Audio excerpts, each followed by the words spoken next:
What's going on, guys? Red Bull Tanker with Operation Unthinkable Turn 7. Hope you all had a good holiday. I got sick, so we couldn't do this turn earlier than what we wanted.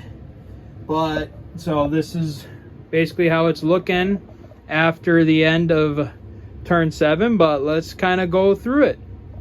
All right, so over here on the calendar, no real major events because the Allies already brought in their Pacific reinforcements. And on the random event chart, the UN condemns atom bombs, +1 requirement to all atomic bomb rolls. This one's a very ambiguous one. It's not quite sure what it actually means, especially in regard to up here for turn 8, where it says for the Allies to unlock an atomic bomb, they have to roll a 1 or a 2. So is it supposed to be now they get a 1, they get the atomic bomb on a 3 or less, or is it actually supposed to be that the Allies only get an atomic bomb on a 1? So a little ambiguous, but I'll go over it when we get to the end, when we get to that part. All right, so then starting off, so the Soviets won the initiative this turn, so hooray for us. A lot of bombings this turn. We attempted to bomb the naval base here in Narvik, but my bomber got shot down. We bombed the naval base here in Finland. We bombed the naval base here in Turnen. And we bombed the naval base here in Turkey. Other attacks that we launched. We did attack into northern Italy with 3 infantry and artillery, but the Allies took it back on their turn. And then we took back Istanbul. Kind of a bloody fight, but I feel like we kind of got through it all right. Let's see, what else did we do? No, that was it for attacks, and then basically just trying to reinforce as best we could. I decided that it wasn't worth for my Northern Army group to keep holding on to a territory worth 0. So we decided to try and shorten the lines a little bit. But as you can see, on the Allied turn, they came in and just swept into Poland and northern Germany. Other than that, just trying to keep the home front secured.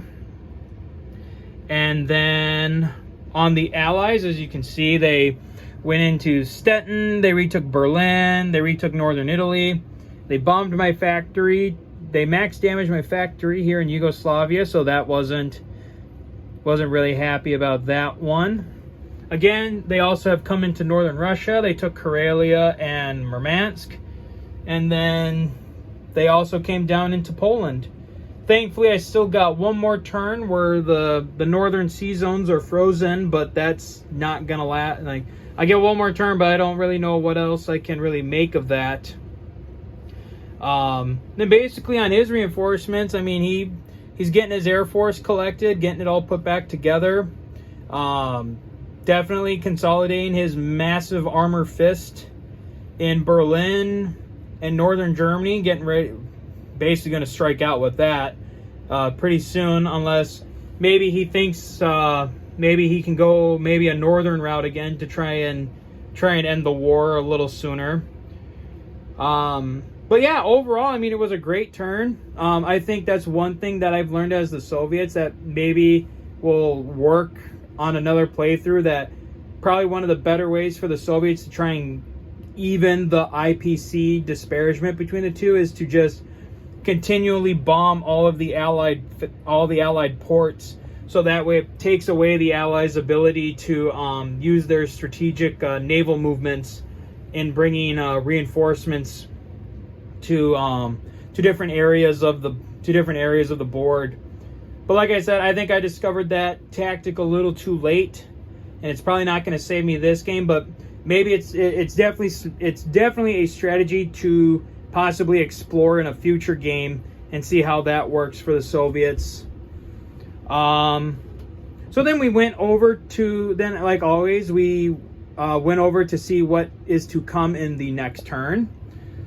So we went to turn 8. We did the atomic bomb roll. We determined that it would be a -1, and lucky enough for the U.S., the Allies, they rolled a 1, so they unlocked another atomic bomb. The Allies now have, they saved one from the beginning of the game, and now they have 2 to use at their discretion if they want to, though Airsoft Commando expertly pointed out that it's almost not worth him using anymore because they're just not all that powerful, and if he uses them on factories, that's more of a detriment to him than it really is to me, especially now that it looks like he's, like I said, he's building up an armored fist that is probably going to gain the initiative soon and start to run rampant into Eastern Europe. And if he's bombing factories left and right, then that means that's money that he's got to take out of his pocket to fix them in order to keep his drive going.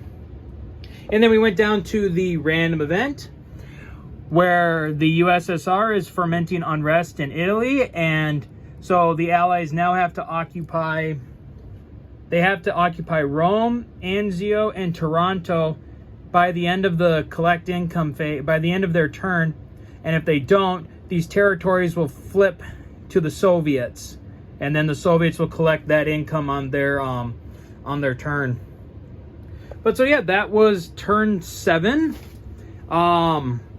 Like I said, it was a good turn overall. I mean, I got some good strategic bombings